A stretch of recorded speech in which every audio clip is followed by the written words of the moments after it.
Julie, আমার মনে হয় কি তোমার মেন্টালিটিটা আরেকটু উন্নত হবে। বাচ্চাটাকে এইভাবে প্রেশার দেওয়া একদমই ঠিক হচ্ছে না। তুমি নীলাকে রেখে দিয়েছো, ঠিক আছে, বাবা মাকে মিশতে দিবে না সেটাও ঠিক আছে। সবকিছুর একটা লিমিট রাখা দরকার। লিমিট ক্রস করলে কোনো কিছুর ফলাফল ভালো হয় না। যাই হোক, সে ছুটির দিন, আমি চাই না তোমার সাথে ঝগড়া হোক। আরেকটা কথা, নীলাকে রেখে দিয়েছো মুগ্ধকে দেখাশোনা করার জন্য, সেটা মেনে নিলাম, কিন্তু বাবা মা তার সাথে কথা বলতে পারবে না, তার সাথে মিশতে পারবে না, এটা কিন্তু ঠিক নেই।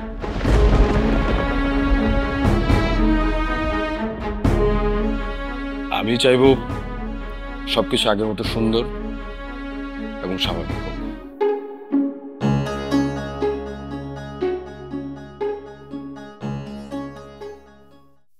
কি করবো বলো, কতদিন পর আচমকা 2 দিনের ছুটি পেলাম, তাই একটু বই নিয়ে বসলাম।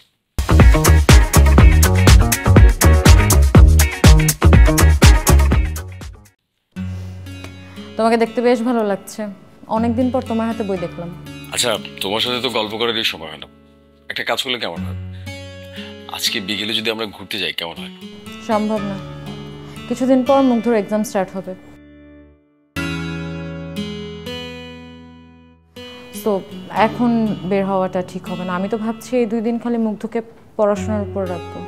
মুগ্ধকে এত প্রেশার দেওয়া কি ঠিক হচ্ছে? আমরাও তো পড়ালেখা করেছি, কই আমাদের বাবা মা তো আমাদেরকে প্রেশার দেয়নি। তুমি বুঝতে পারছো না কেন? আমাদের সময়টা আর মুগ্ধদের সময়টা একটা লম্বা গ্যাপ আছে, কিন্তু ওদের লেখাপড়া আর আমাদের লেখাপড়ার সিস্টেম তো এক না। এরপরও আমার মনে হয় মুগ্ধকে আমরা বেশি প্রেশার দিয়ে ফেলছি, এতে কিন্তু হিতে বিপরীত হতে পারে। আমার মনে হয় বেশি ভার দিয়ে ফেলছি। তোমার কথাবার্তা শুনে কি মনে হচ্ছে জানো? মনে হচ্ছে তুমি বাবা মার সাথে আলোচনা করে এসে তারপরে কথাগুলো আমাকে বলছো। যদি তোমার এই ধারণাটা সম্পূর্ণ ভুল।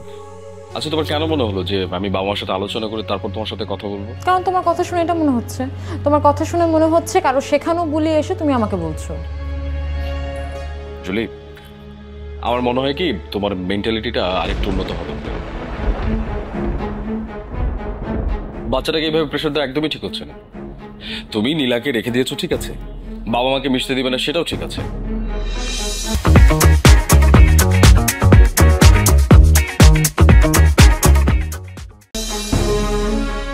সবকিছুর একটা লিমিট রাখা দরকার।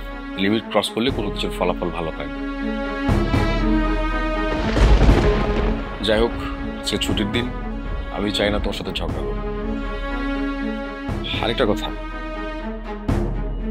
নীলাকে রেখে দিয়েছো মুগ্ধকে দেখাশোনা করার জন্য, সেটা মেনে নিলাম, কিন্তু বাবা মা তার সাথে কথা বলতে পারবে না, তার সাথে মিশতে পারবে না, এটা কিন্তু ঠিক নেই।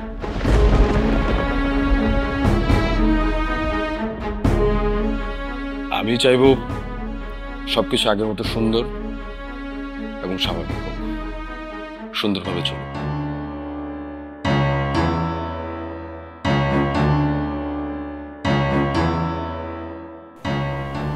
নিশ্চয়ই বাবা মা কান পড়া দিয়েছে, তা না হলে আমার সাথে ভাবে কথা বলার সাহস পায় কি করে? ওকে ফাইন, আমার ছেলেকে নিয়ে কারো কোনো চিন্তা করতে হবে না, কোনো কিছু ভাবতে হবে না, আমার ছেলেকে আমিই মানুষ করতে পারি।